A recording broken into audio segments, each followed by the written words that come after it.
ओम नमस्ते जी। सातवीं श्रव्य कणिका दयानंद दिवाकर, लेखक आदित्य मुनि जी, वानप्रस्थ। हम अध्याय दूसरा यहां से प्रारंभ कर रहे हैं। शीर्षक है दिवाकर का विस्तृत आकाश में विचरण। जब मूल शंकर ने यह निश्चित जाना कि अब उसके माता पिता उसका विवाह किए बिना कदाचित न छोड़ेंगे, तब वह गुपचुप उस समय जब उसका रक्षक एक दिन सायंकाल अन्य मनस्क हो रहा था, सदैव के लिए घर छोड़ने के लिए तैयार होकर कार्तिक शुक्ल प्रतिपदा से आरंभ होने वाले गुजराती संवत 1903 विक्रमी अर्थात 21 अक्टूबर 1846 ईस्वी बुधवार के बाद शौच जाने के बहाने से नंगे पैर निकल पड़ा और एक मित्र के यहाँ गया हूं ऐसा सिपाही से घर पर कहला दिया। इस समय मूलशंकर के पास पहनी हुई एक ही धोती थी। दोनों हाथों की 4 अंगुलियों में 4 सोने की अंगूठियां थीं। कानों में और हाथों में 2-2 अन्य अलंकार भी थे। उसके कपड़े के आंचल में 100 रुपए भी बंधे थे। इस प्रकार वह सदैव के लिए अपने माता पिता, भाई बहन, घर बार को छोड़कर एकमात्र भगवान के आश्रय ही अपने को सौंपकर अंधेरे में द्रुत गति से डेमी नदी के किनारे किनारे चलने लगा। लगभग 4 कोस चलने के बाद उसने एक छोटे से गांव के अंत में नदी के किनारे एक स्मशान घाट देखा।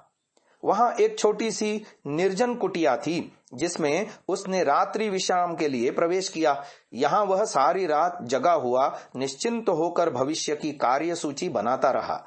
आधी रात बीतने के बाद कई ठग अचानक उस कुटिया में प्रवेश करके उसे सरकारी गुप्तचर समझकर उस पर कटारों से वार करने के लिए उद्यत हो गए। तब उसने उन्हें अपना सही परिचय दिया, जिससे उन्होंने उसे पहचान भी लिया और अपने दल में सम्मिलित होने के लिए उसे कहा। परंतु मूल शंकर के इसके लिए तैयार न होने पर उन लोगों ने उसकी अंगुलियों से 2 अंगूठियां लेकर उसको छोड़ दिया और वटमारी से उन्होंने जो कुछ भी संग्रह किया था वह सब वहां बैठकर परस्पर बांटकर वे वहां से चले गए। जाने से पहले मूल शंकर के उनसे यह पूछने पर कि योग विद्या सीखने के लिए योगी कहाँ मिलते हैं, उन्होंने मूल शंकर को बताया था कि सिद्धपुर के मेले में जाने से वहां योगी मिलेंगे।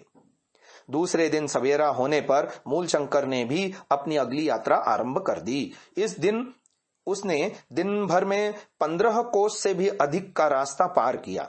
मार्ग में उसकी जान पहचान वाला कोई उसे मिल न जाए, इसलिए वह प्रधान मार्गों को छोड़कर मैदान, जंगल आदि निर्जन स्थानों से होकर ही चलता और मार्ग में मिलने वाले मंदिर आदि पर रुककर कुछ विश्राम और जलपान कर लेता था। रात्रि में वह एक हनुमान मंदिर में ठहरा। प्राध्यापक दयाल जी आर्य जामनगर के मासिक वेदवाणी बहालगढ़ के जनवरी 1987 ईस्वी के अंक में प्रकाशित एक लेख के अनुसार यह हनुमान मंदिर लुणसारिया गांव का रानी मां हनुमान मंदिर था। तीसरे दिन मार्ग में किसी राजकर्मचारी ने मूल शंकर को रोक कर उसकी तलाशी ली थी। तब किसी आदमी के यह कहने पर कि यह अवधूत साधु है, यह किसी मठ मंदिर या आश्रम में नहीं रहता है, केवल मनमाना भ्रमण करता है, उसके पास जो रुपए थे, कानों और हाथों में जो आभूषण थे, इन पर किसी ने ध्यान नहीं दिया, इसलिए उस राजकर्मचारी ने उसे आगे जाने दिया। इस राजकर्मचारी से मूल शंकर को यह भी पता चला था कि एक नौजवान अपने घर से भागा हुआ है। उसके संधान के लिए उसके पिता कई एक अश्वारोही सैनिकों के साथ घूम रहे हैं। मूल शंकर को तब यह अनुमान लगाने में देर नहीं लगी कि उसके पिताजी ही उसे इस प्रकार ढूंढने के लिए निकले हुए हैं। अतः उसने समीप के एक स्मशान पर जाकर अपने सारे शरीर पर ही भस्म पोत ली ताकि उसकी पहचान सरलता पूर्वक न हो सके।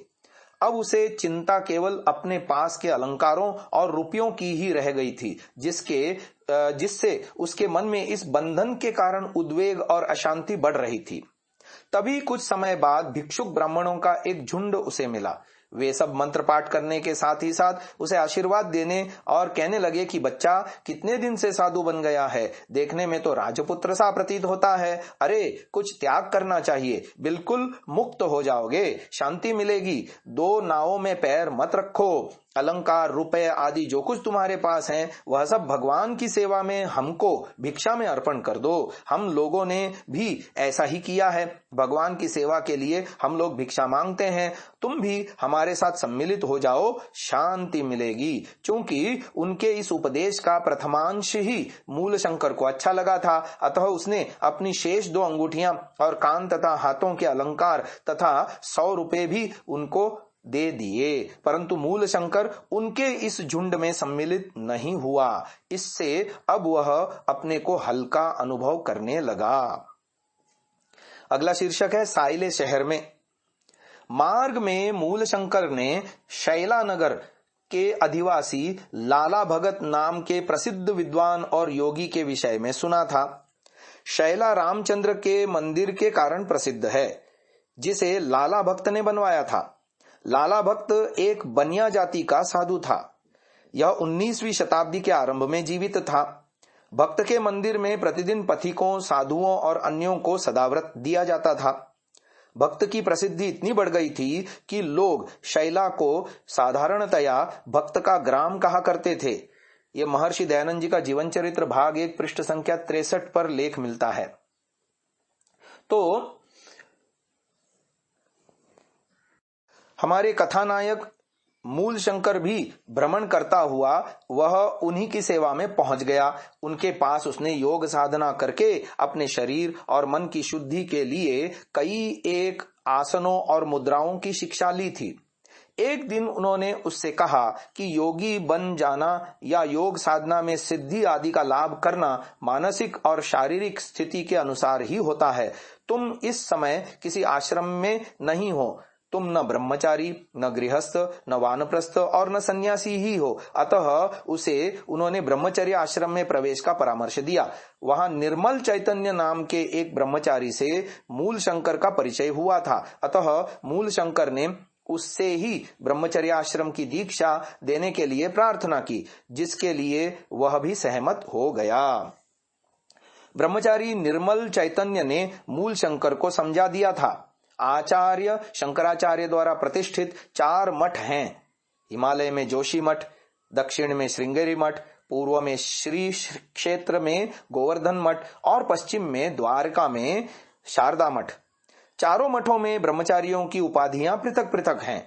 जैसे उत्तर मठ की आनंद, दक्षिण मठ की चैतन्य, पूर्व मठ की प्रकाश और पश्चिम मठ की स्वरूप। इनमें से तुम आज से शुद्ध चैतन्य ब्रह्मचारी हुए। इस समय ब्रह्मचारी शुद्ध चैतन्य ने अपने पास एकमात्र शेष पूर्व की किनारेदार रेशमी धोती त्याग कर 3 रुपयों से सादी धोती का एक गैरिक वस्त्र खरीद कर धारण कर लिया। इस प्रकार उसने अपने बाह्य बंधनों को तोड़ दिया और अब से उसका परिचय मैं दक्षिण मठ का ब्रह्मचारी हूं मात्र यही रह गया था।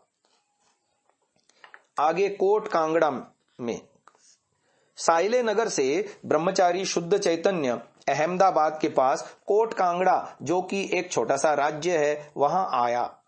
यहां उसके जन्मस्थान के समीप रहने वाले बहुत से वैरागियों में से एक उसके परिवार से सुपरिचित किशोरी नाम के वैरागी से अहमदाबाद के निकट भेंट हुई। उसने उससे पूछा कि तुम यहां कहां से आए और कहां जाओगे। उसके ऐसा पूछने पर ब्रह्मचारी शुद्ध चैतन्य ने उसे बताया कि वह घर से आया है और कुछ देश भ्रमण करना चाहता है। उसने फिर उससे पूछा कि तुमने काशाय वस्त्र धारण करके क्या घर छोड़ दिया है। तब ब्रह्मचारी शुद्ध चैतन्य ने उसके इस प्रश्न का भी उत्तर दिया कि हाँ, मैंने घर छोड़ दिया है और कार्तिकी के मेले में सिद्धपुर जाऊंगा। इस वैरागी ने इस भेंट के बाद ब्रह्मचारी शुद्ध चैतन्य के पिता को पत्र लिखकर सूचित कर दिया कि आपका पुत्र मुझे कोट कांगड़ा में मिला था और वह वहां से सिद्धपुर के मेले में जाने की कह रहा था। अब आगे घटना आती है सिद्धपुर के मेले की, जो हम आपको कल के श्रव्य कणिका में सुनाएंगे। इसको यहीं विराम देते हैं।